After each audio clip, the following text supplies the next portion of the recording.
Hi guys, thank you for joining me on Facebook Live again. And for those of you who's joining me for the very first time, thank you and welcome to the Be Well COVID-19 series. Today is the second second rendition of the same thing. We did another Facebook Live already this afternoon at 4 o'clock. Some of you feedback that you are not able to make that timing, so we've decided to do the 9 p.m. as well, so that you can join in and participate. So we're just going to wait for a few more minutes for other people to join us, and then we will get started. For those of you who are not familiar with me, I am Joy Leng, and I'm a positive leadership coach. So I am also known as the superpower activator with my students and with my clients. I use strengths development tools and other positive psychology techniques as well to empower leaders, as well as to empower leaders to support their growth, as well as the growth of the employees, to maximize business performance and also to maintain employees' well-being. So since we're going to be on Facebook Live often, we're actually going to be on Facebook Live on Monday, Wednesday, Friday, 4 p.m. and 9 p.m. So I thought I'll share a little fun fact of myself so that you will feel more familiar and more comfortable with me. My favorite dance is actually classical Indian dance. Yes, I am a Chinese.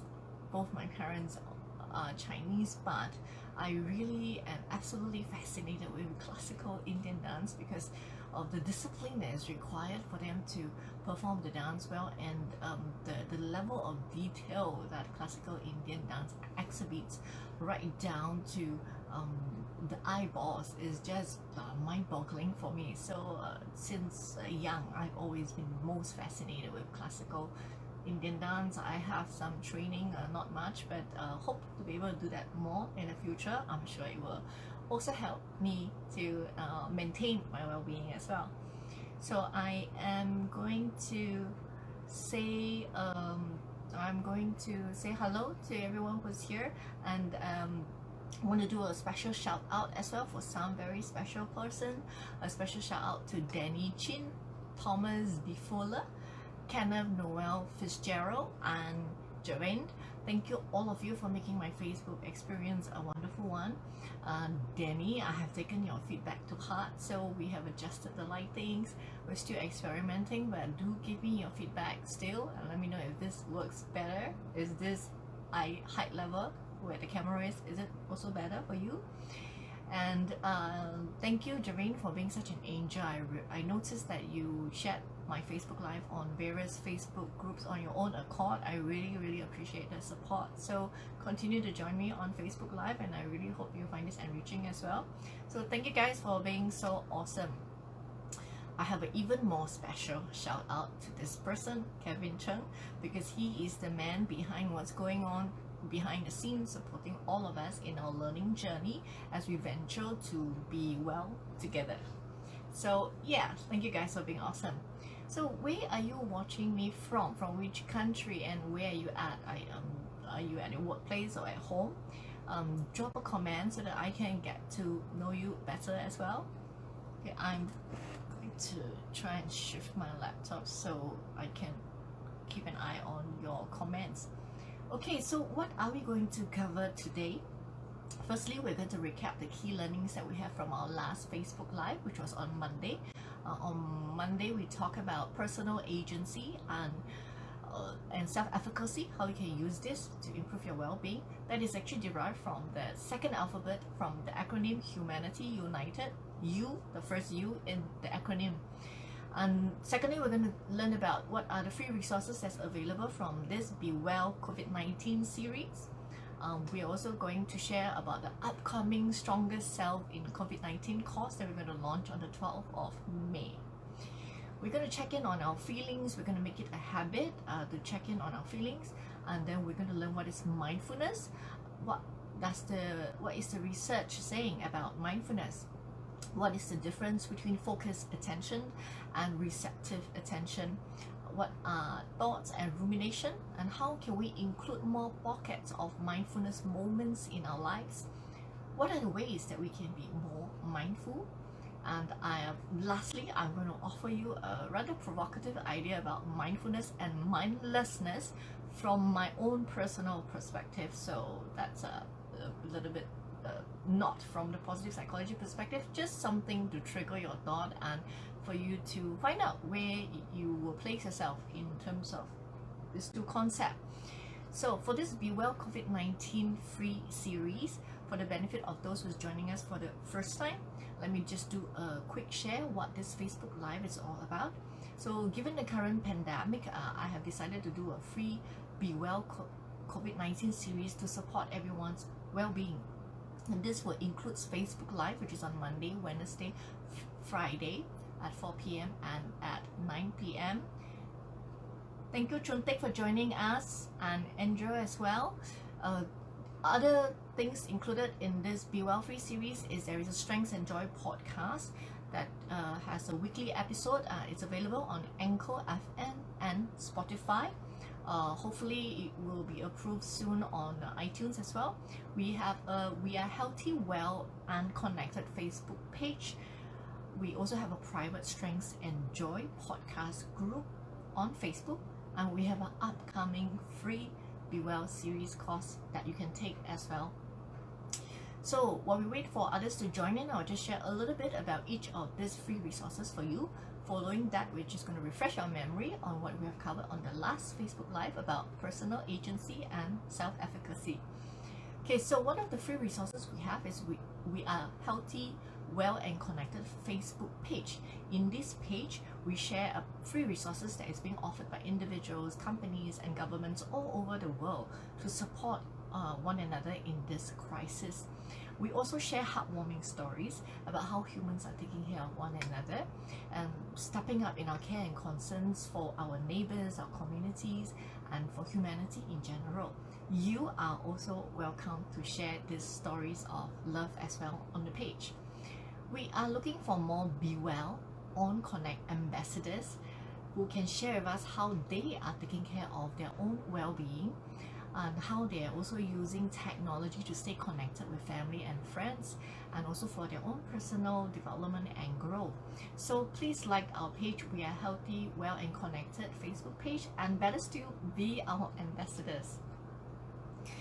We have a private Facebook group called Strengths and Joy podcast group that is going to be officially open on the 20th of April, but please feel free to join in already as an early bird. Early bird will get a complimentary e-copy of my book From Zero to Shakti, and you will also stand a chance to win a one-to-one strengths coaching session with me. So do join in now. Go and search for Strengths and Joy podcast Facebook group. Okay, and so now I'm really excited to share with you about our upcoming course, which is your Strongest Self in COVID-19 course that is launching on the 12th of May. This is a 8-week course with weekly themes on strengths and well-being. We will teach you how to activate superpowers habits with your flying cape on.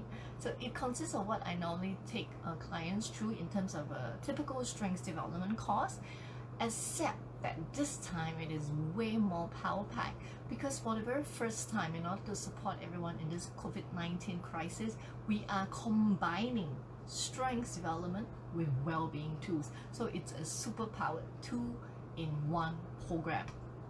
So if you are finding yourself feeling low more often than before, and if you're a parent that is struggling to maintain your own well-being while still feeling confident to take care of your children's well-being in this current crisis, if you are a leader who is at a loss how to manage your employees from this new work from home environment, or if you're an entrepreneur who wants to lean in further into your strengths and also have well-being strategies already in place so that you can fully concentrate on how to still continue to thrive in your business in this new online landscape, then this course is going to be the training that can help you to maintain the well-being and the daily effectiveness to take care of yourself and the people that is under your care.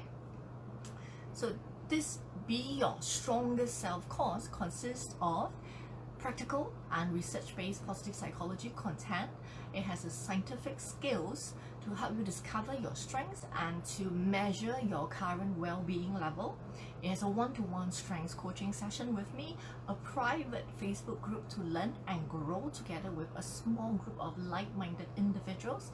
There is also private weekly Facebook Live where we will follow up on the weekly themes for strengths and well-being. There is a master group Zoom coaching call and a subscription site full of resources beyond the course for you to be able to continue your learning and your flourishing past the 2 months that the course is being conducted. So it's really packed full with resources, social connections and support for you. The launch price is just going to be a fraction of the actual price because I really want to get this started in May with our very first group of Stronger Selves. So we will only be accepting a very small group because I want to make sure that the quality of the course remains high and that I have enough, I pay enough attention to each and every one of you in the course. So if you would want to be part of this first batch of Be Your Strongest Self that's going to be launching on the 12th of May, then email us at superpactasia@gmail.com. Message us on Facebook if you would like to be the first group. So the time to show up as your strongest self, as your best self, has never been more urgent. So I really strongly urge you to join us. So we are going to do a quick recap. Thanks Matthew for joining us. Hello.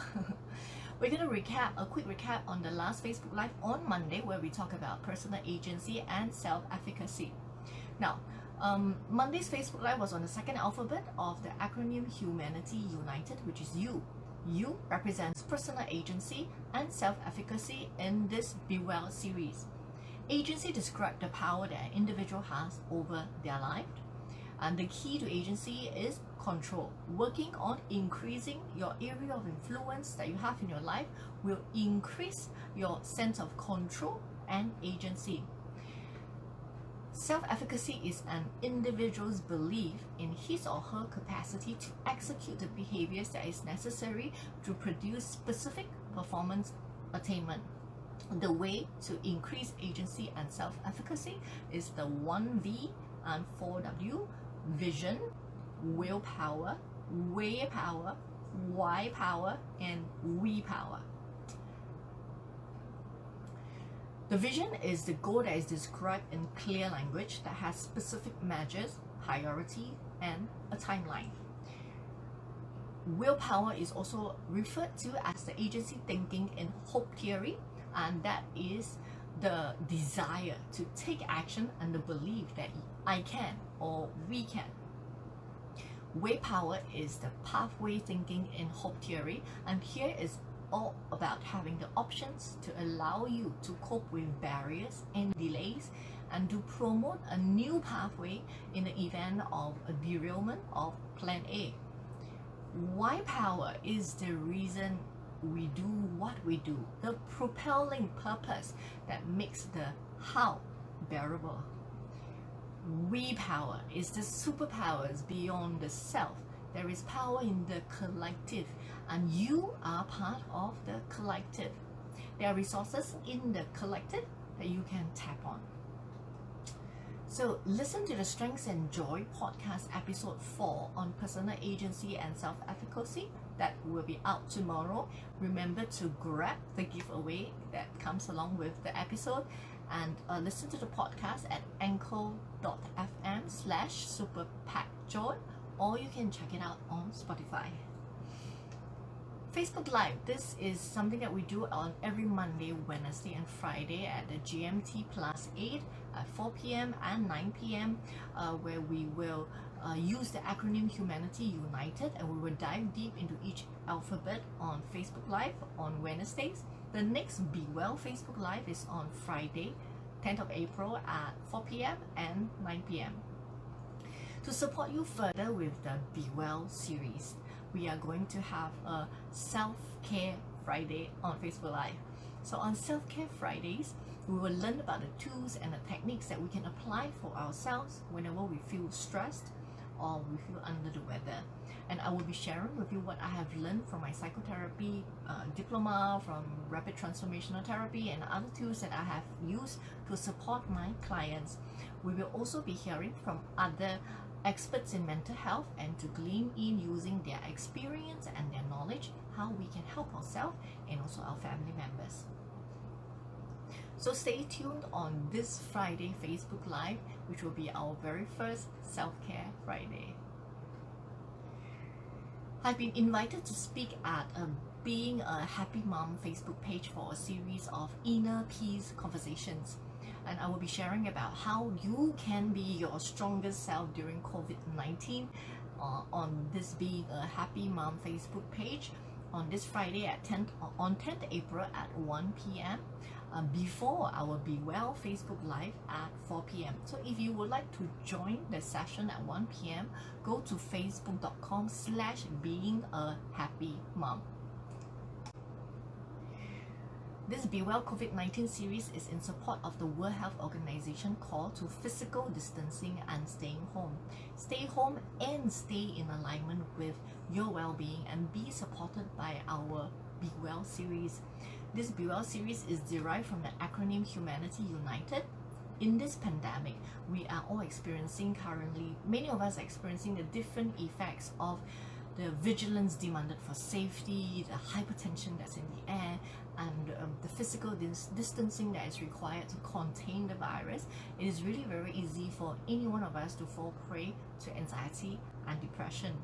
So embedded in this Be Well series is the gentle reminder for all of us that at the end of the day, it is humanity united.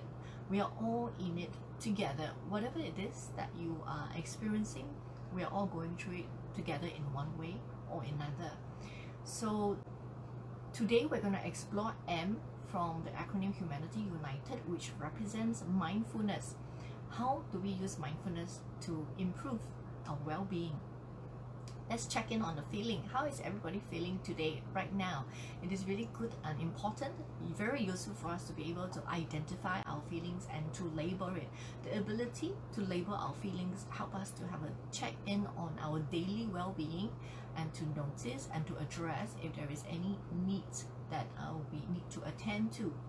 Now, most of us are not familiar. We don't have a very broad vocabulary when it comes to our feelings, but feelings is what make us human. It is important to increase the vocabulary that you have to know how to label and address your feelings. So for those of you who is not familiar with the I've mentioned about feelings wheel. Thanks, Kim, for letting me know that it's too soft. Let me know if this is better for you. So for those of you who is unfamiliar with, I've mentioned about a feeling wheel in the previous Facebook Live. I am just going to adjust the mic closer to me.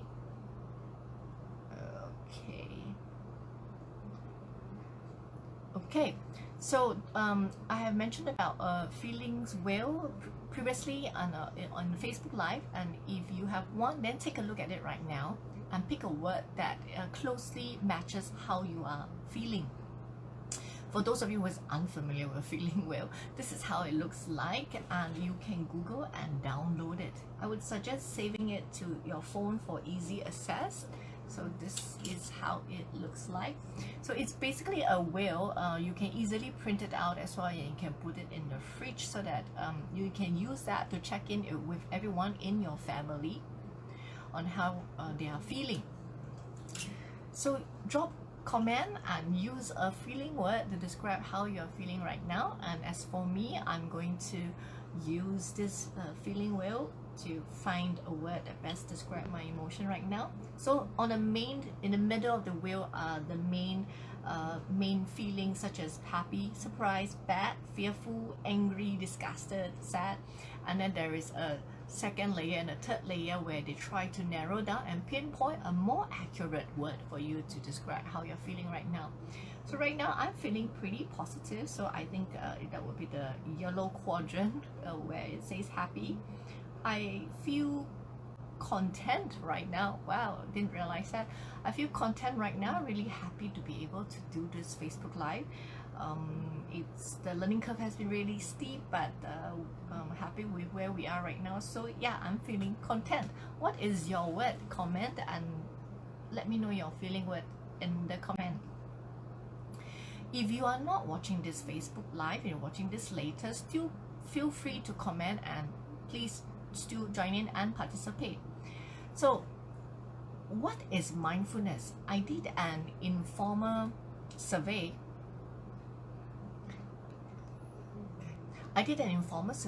About what people think mindfulness is, and here are some of the answers that I got. Mindfulness is awareness of living in a moment, no matter the space or time, being fully aware of thoughts, action, and speech, just being in the moment completely, awareness of self and others, being fully aware of the present, free of judgment. So, what is mindfulness to you? Based on the answers that we have gathered, it's not far off from the definition of mindfulness. Bear in mind there are several different definitions of mindfulness depending on what the researcher is researching and depending on what is the hypothesis that the researcher is investigating. Here is one definition of mindfulness. Mindfulness is the ability to stay fully in the present, to be aware of where we are, what we are doing, and not overly reactive or overwhelmed by what is going on around us, and to be non-judgmental. So simply put, it is to be fully present without judgment. So how mindful do you think you are in general? So think about it. Let's say we're to scale it from 1 to 10. 1 being I'm pretty mindless as a person, to 10 is like I'm mindful all the time, 24/7. Where do you think you are? Where would you place yourself? Put a number to it, between 1 to 10. This number that you have just allocate to yourself, what does that mean to you? Is it a 4 or 7? What does that number mean to you? Time for some self-discovery. Meditation is a word that is closely associated with mindfulness. People almost use it interchangeably.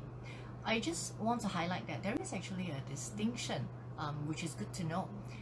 Meditation versus mindfulness. Meditation is the action of meditating. So here we're talking about an action, a behavior, something that it's a verb. Mindfulness is a mental state. It is a state of being. It is a state of awareness. When you do meditation exercise, you are making an attempt to enter into the state of mindfulness. So mindfulness is a mental state and meditation is the action of meditating. Hope that's helpful for you. When it comes to mindfulness in your daily life, how can you create pockets of mindfulness in your life? Comment below if you have an idea already. If not, this is a question that I want you to have at the back of your mind as we go through today and discover more about mindfulness. How can I create more opportunities for mindfulness in my life? So as for myself, I sometimes do just a very simple meditation with my singing bowl after my exercise, my workout. I find the physical state that I'm in after my exercise is really appropriate for a short meditation. I used to do alternate nostril breathing exercises. I like it. I find it very invigorating. This is actually a part of a yoga practice, so something that you can Google as well. There is a lot of YouTube video actually on alternate nostril breathing. So how can you include more mindfulness in your life, and what are the areas that you can work on, and where can you just increase the notch a little bit more to have a greater sense of stability in your life using mindfulness? Where do you think it can apply most in your life, maybe to stable your anxiety, or is there a specific area in your life where you find yourself more anxious? Then mindfulness might be a useful tool to adopt. So as for me, doing this episode on mindfulness has made me realize that I miss alternate nostril breathing. So I think I'm going to bring it back into my life. In fact, I just did that before this Facebook Live. because doing the Facebook Live on at 4 o'clock reminded me about alternate nostril breathing, so I did that. And I would want to continue doing that at least once a day in between my work breaks. So this is my small mindfulness commitment to myself. It is a very small action that is doable. So what is your mindfulness commitment to yourself? What is an action that is small, that is doable, that you can do to improve your well-being? Comment below if you have an idea. Now let's talk about research. What is the research saying about mindfulness? A Harvard research have found that we are distracted 47% of the time. And yes, you have heard me right. 47. Can you imagine? I was really shocked when I saw the stats. That is practically half our lives. We are not living in the moment. That's just mind-boggling to me. There is this poignant comment that is made by the Harvard researcher Matthew Killingsworth about the research discovery. Mind wandering is an excellent predator of people's happiness. In fact, how often our mind leaves the present is a better predator of our happiness than the activities in which we're engaged in. So how mindful and how mindless you are is very telling about your state of well-being and about your happiness level. Now that is really food for thought. So think about how much more we can accomplish if we would be able to take back half of that distracted time, half of that 47%. Think about how much more happiness that we can have if we take back half of that 47%.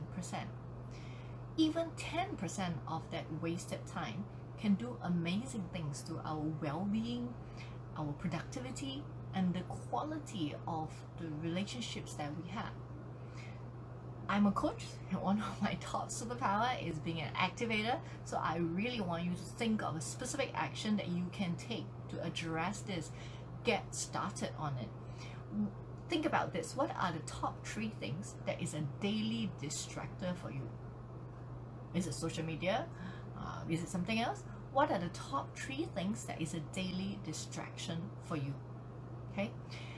With that answer, you can now proceed to answer the next question.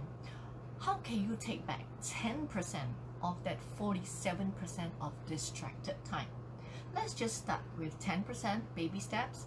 Okay, based on your first answer, what was the top 3 things that is a daily distractor for you? Now address the next question. How can you take back 10% of that 47% of distracted time? My last question to you, which is most important question, what is the one action that you can take based on your answers for the previous 2 questions? What is the one action that you can take back your life? 47% is very substantial. So comment below about your action. When you are willing to declare your action, there is power and there is more motivation. So now I want to move on to sharing with you about 2 different types of attention. One is called focused attention, and the other one is called receptive attention. What is the difference between focused attention and receptive attention? Firstly, when our attention is focused, it is restricted to a very specific object, and which is commonly in many meditation exercises, it will be the neutral sensory experience of the breath going in and out. Ideally, attention is sustained, but as thoughts and feelings or any physical sensation arises, a conflict is presented, and then the different stimuli that you're experiencing is now pulling for your attention. So now let's experience this for ourselves. Focused attention. So if you can, I would like you to let's do a very short meditation practice now to experience focused attention. If you can, close your eyes and just follow the sound of my voice. I want you to just take a deep breath in and inhale and exhale, and just focus all of your attention in the inhalation of the breath and the exhalation of the breath. Just notice how you feel, the sensation you get as the air enters your nose, and how it feels as the air leaves your nose. Okay, you can open your eyes now. How was that feeling for you? How was that experience? That is an example of focused attention. The next one is receptive attention. What is the difference between the two? Now, for receptive attention, this is a skill that is the next level. Once you have attained the skill of being focused, now you are able to work on broadening your attention. After consistent practice, there is often less need for you to focus attention on a very specific object, and you can broaden the attention now so that it's receptive to your entire field of awareness, which includes whatever thoughts and feelings and sensations that is arising in the moment. That is very challenging for us if we are not strong in focused attention, because once you spread to receptive attention, then it can become really very distracting for you. There's too many stimuli, too many conflict. So which is why the first level for meditation practice is always focused attention. And once you reach a certain level, you're now ready to practice receptive attention. Receptive attention, bear in mind, also means that you are not disturbed, you're not judgmental about what's going on, you're not laboring what's going on in your environment and in your inner landscape, to have the capacity to be at peace. Notice how monks who have meditated for a very long time, they just always have this smiling face, regardless of what's going on, because they have now achieved the level of receptive attention, being able to be very peaceful irregardless of what chaos might have arisen in their environment. Now, focused attention is very important, very crucial if you are a performer, if you want to do well in something, because without focused attention, then you cannot achieve anything, you cannot have high performance. So focused attention is critical if you're able to retain your attention on a task, see it to completion, and to be fully engaged. By being fully engaged, you have a possibility of entering into flow state, and flow state is where high performance is attained. Receptive attention is more relevant to your daily life, especially if you're a parent and your kids are running around screaming and you are just really flustered and frustrated with the chaos, the noise that they're making. Then I think for parents, having this skill of being able to be peaceful, having receptive attention, is a good skill to have. Okay, so now I want to talk about thoughts. We all have thoughts. We have thousands of thoughts every day, and thoughts are like all the stories that comes, ideas, inspiration, self-criticism, and so on. Now, this is a very, very important idea that I want you to take away. If you cannot remember anything else that I say on this Facebook Live, just remember this one. Now, thoughts are just simply mental events that have no control over us. Thoughts are just simply mental events that have no control over us. You are not your thoughts. And I repeat, you are not your thoughts. It's up to you if you want to embrace the story that this thought is telling you or not. So if this is a thought that is nourishing, that is serving you well, hold it, own it, take responsibility, take ownership. But if it's a thought that is not nurturing, then you don't have to own it. You don't have to take it personally. You can just let it go. Yes, you can let your thoughts go. You can choose. Thoughts are just mental events that have no control over us. So, rumination. This is defined as the passive dwelling upon negative thoughts in all emotion, and is negatively correlated with aspects of psychological well-being. Rumination basically means persistent thoughts, persistent negative thoughts, persistent negative emotions that comes with the thought. Rumination is a symptom of anxiety, is a symptom of depression, especially when you ruminate for a long time or you ruminate often. This is one of the symptoms that you are going down the pitch black hole. It is important and crucial that we're able to spot ourselves and stop ourselves when rumination starts. So when you notice that you are ruminating, then you want to ask yourself, is brooding about this helpful, or am I just being caught up in my thoughts? Whatever the thoughts are, is it true? Is it factual? Are there evidence that these thoughts are true? You want to challenge your thoughts. Challenging your thoughts is a very big part of this psychotherapy modality called cognitive behavior therapy, CBT, which many of us are relatively familiar with. On Self-Care Fridays, that's when I will share with you some of the techniques, and one of the things that I intend to share is definitely CBT, because it's a very useful skills that you can learn to track your cognitive distortion in your mind, how to challenge it, how to address it, and so that you can come back to mindfulness, come back to the present state. So stay tuned for that. It's every Fridays. It's Self-Care Fridays. So if that thought is not serving you, then ask yourself, what is a better thought? What is a better thought?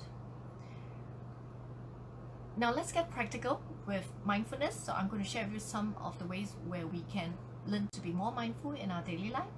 Reminding yourself to take notice of your thoughts, your feelings, your body sensation, and the world around you is already the first step to mindfulness. Many times we are all lost in our thoughts, or we are lost in social media. We are not here now, being with the people we are with, being engaged fully in the job, the work, the activity that we're doing at the moment. Come back, take back some of that 47%. That's 47% of your life.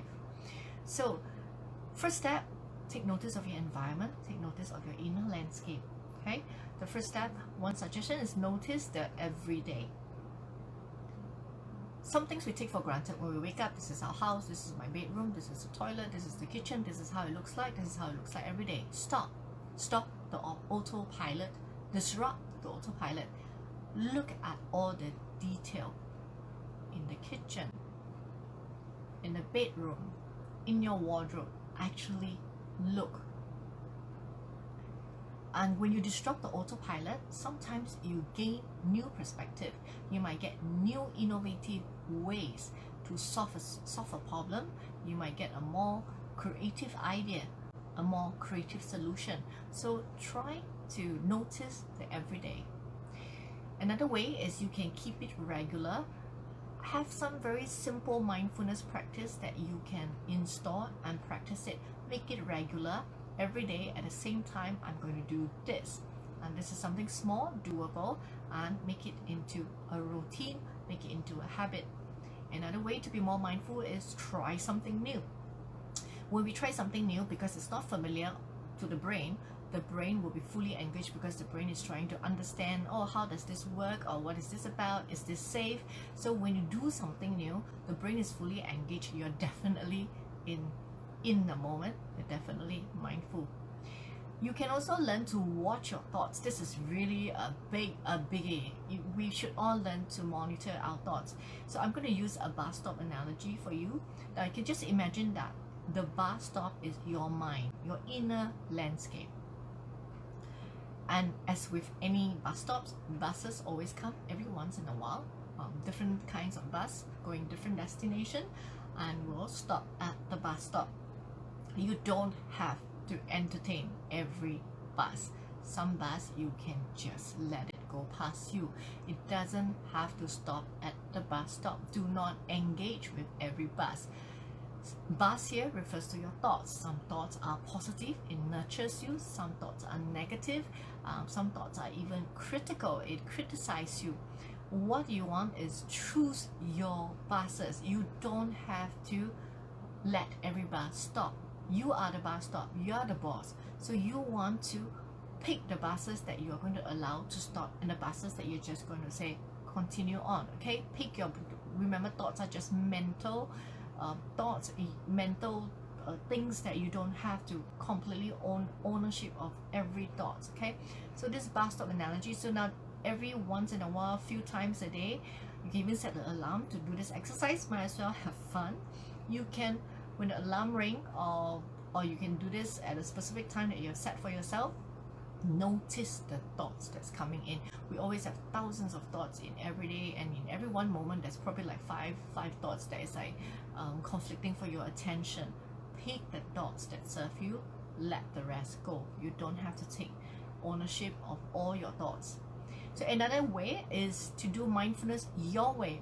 We all have this idea that mindfulness must be done a certain way. You know, we must be on top of the mountain, sitting down, looking completely zen. It's not true. Do mindfulness your own way. Some of us are really hyper. We can't keep still. We can't sit still. To have a sitting down quiet meditation will be near impossible, and that is fine. You can do it in movement meditation. Some people do walking meditation, being very mindful as you walk in the park, being very mindful and noticing the feet as you take one step at a time, noticing how your feet is moving forward in space, heel and toe, noticing the pressure slowly being applied, noticing the environment, how you feel. That is walking meditation. It's one kind of movement meditation. Tai Chi is also a kind of mindful walking meditation. So you can do mindfulness your own way. Don't be fixated that it has to be a certain way. Don't set the benchmark so high for yourself.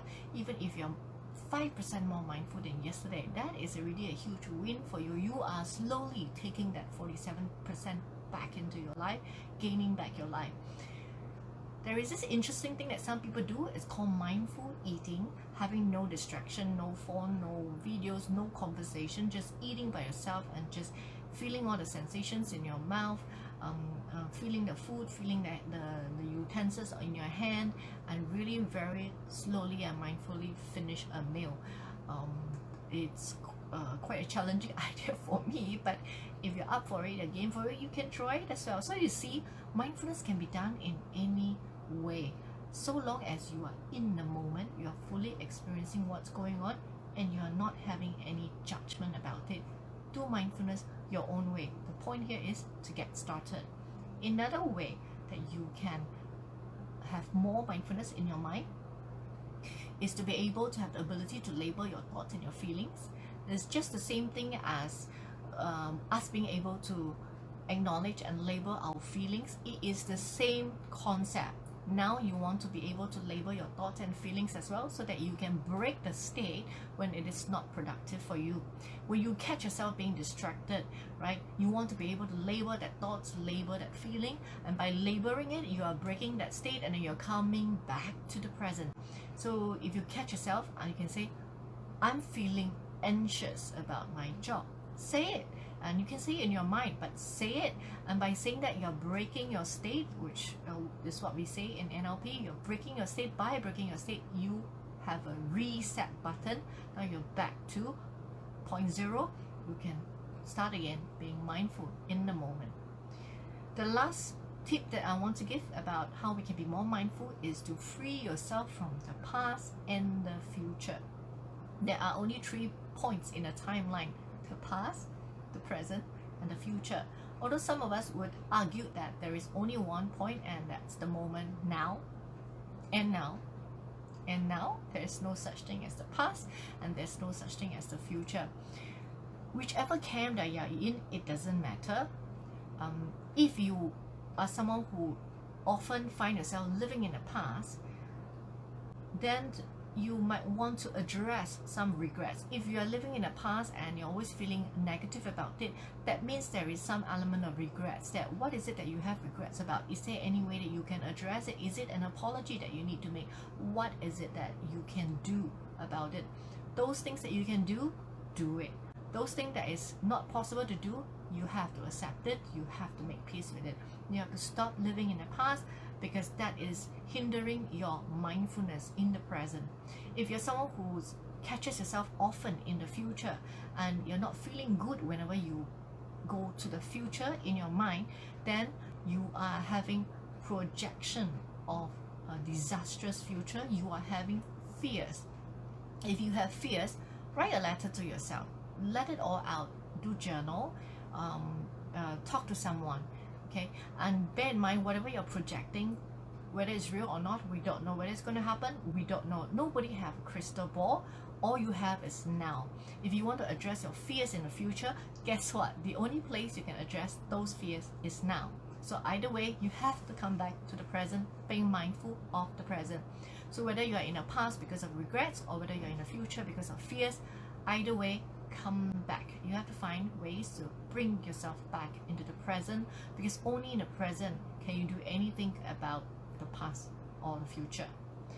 Okay, so this is where I'm going to give you a provocative final thought. It has nothing to do with positive psychology. I just want to stress that this is just my personal thought, and I've been debating that with myself for the longest time, ever since I studied mindfulness.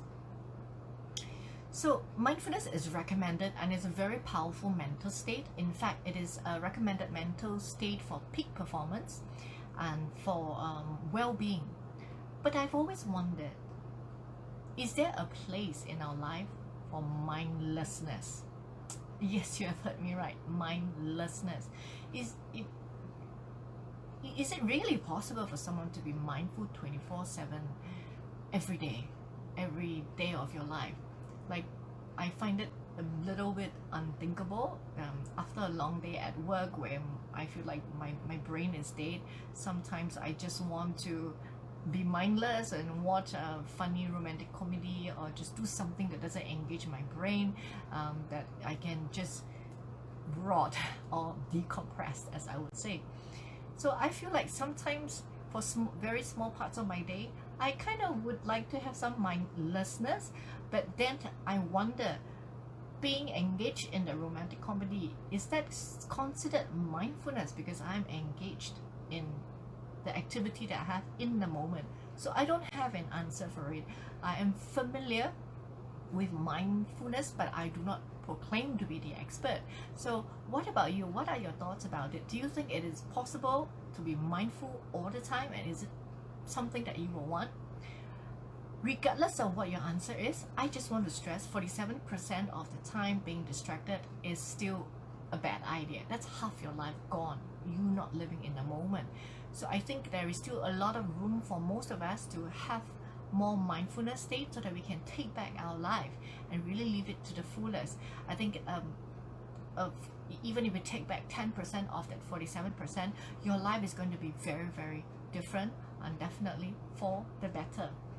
So remember earlier I have asked you, what is that mindfulness commitment to yourself that you can take? Now that we've done a lot of sharing about mindfulness, I hope that you have a better idea about what small action that you can take to improve your well-being using mindfulness. Comment below and share with me what is your mindfulness commitment. Now, even if you're not watching this live, it is okay. Feel free to comment and participate, because there is power when you are fully engaged. Remember, mindfulness. So let's summarize what we have covered so far on mindfulness. Mindfulness is the ability to stay fully in the present, to be aware of what we are doing, and not to be overly reactive or overwhelmed by what is going on around us. Research has found that we are distracted 47% of the time. Focused attention is when our attention is focused and it is restricted to a specific object, which is commonly the neutral sensory experience of the breath going in and going out. Receptive attention is when, after constant practice, there is often a less need for us to use a specific object or focus like the breath, and we're able to broaden the focus of our attention so that it's receptive to our entire field of awareness, including whatever thoughts and feelings and sensation that might arise at the moment. Rumination has been defined as the passive dwelling of negative thoughts and or emotions, and it has been negatively correlated with psychological well-being. When we catch ourselves distracted, we can simply label the thought or the feeling to help to break our state and then come back to the present. Mindfulness is recommended, and it's a powerful mental state for peak performance and for your well-being. But is there a place for mindlessness?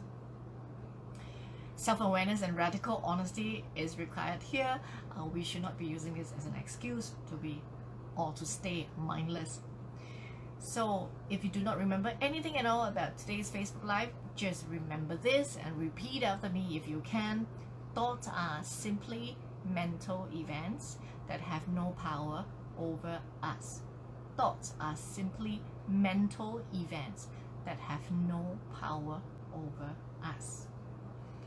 Okay, so you can listen to the Strengths and Joy podcast episode 5 on mindfulness, and that will be released next Thursday on anchor.fm/SuperPact or you can catch it on Spotify. Remember to grab the giveaway that comes with the episode, and you can also go to YouTube. I will be producing this Facebook Live on YouTube as well. So, as I've shared earlier, I'm really excited about our Strongest Self in COVID-19 course that is launching on the 12th of May. This is an 8-week course where we will be having weekly themes on strengths, building your strengths and your well-being, and we'll be showing you how to activate superpower habits with your flying cape on. So to support everyone in this COVID-19 crisis, we are combining for the very first time strengths development with well-being tools. So it is a superpowered 2-in-1 course. So if you are finding yourself feeling low more often than before, if you are a parent struggling to maintain your own well-being while still remain confident about taking care of the well-being of your children, if you are a leader who is at loss how to manage and maintain the morale of your employees from this new work from home environment, or if you are an entrepreneur who is eager to lean more into your strengths and to have well-being strategies already in place so that you can fully focus on how to still thrive in your business in this new business online landscape, then you are going to be blown away at how useful this course is going to be for you. Because the focus area of this course will be firstly how to discover, activate and amplify your character strengths, and how to develop habits that can further help you to reinforce your strengths into lifelong routines and practices that accelerate your business performance and well-being with minimal or zero willpower. It also will teach you how to use your strengths to help to achieve your personal and business goals for well-being as well, and how you can tap on the superpowers of the people around you for high quality connections and to fulfill your own goals and objectives. It's a lot of content, support resources for you. The launch price of this course is going to be a fraction of the actual cost because I really want to get this started in May. I'm excited to have my first group. This will be a very small group of people for the first batch because I want to maintain the quality of the course. I also want to make sure I have enough time and attention for each and every one of you in this batch. So if you want to have more information about this course, you can email us at superpactasia@gmail.com, or you can send us a message on Facebook. The time to show up as your strongest self, as your best self, has never been more urgent. So I strongly urge you to join us. So remember to like our Facebook page. We are healthy, well and connected despite COVID-19, but better still, be our ambassador. Join us in our Strengths and Joy podcast Facebook group as well. Be the early bird so that you can get a free copy of my ebook From Zero to Shakti and a chance to win a one-to-one strengths coaching session with me. So together, let's support each other's well-being in the Facebook group. This is a special request that I have. Please subscribe to our YouTube channel. Go to YouTube and search for SuperPact Joy Leng. SuperPact Joy Leng. Thanks so much. Okay, so the next Facebook Live is our very first Self-Care Friday, which is this Friday, 10th of April. So thank you so much for showing up on my Facebook Live. Thank you for showing up for yourself. Thank you for showing up for your well-being. So don't just listen to what I've shared. Please take action. Take action for your well-being. So I'm going to leave you with this phrase: tough times don't last, tough people do. People living strengths-based life, they go beyond, they thrive. In strengths, we activate joy. Till the next Facebook Live, be healthy, be well, and stay connected. This is Joy signing off. Peace.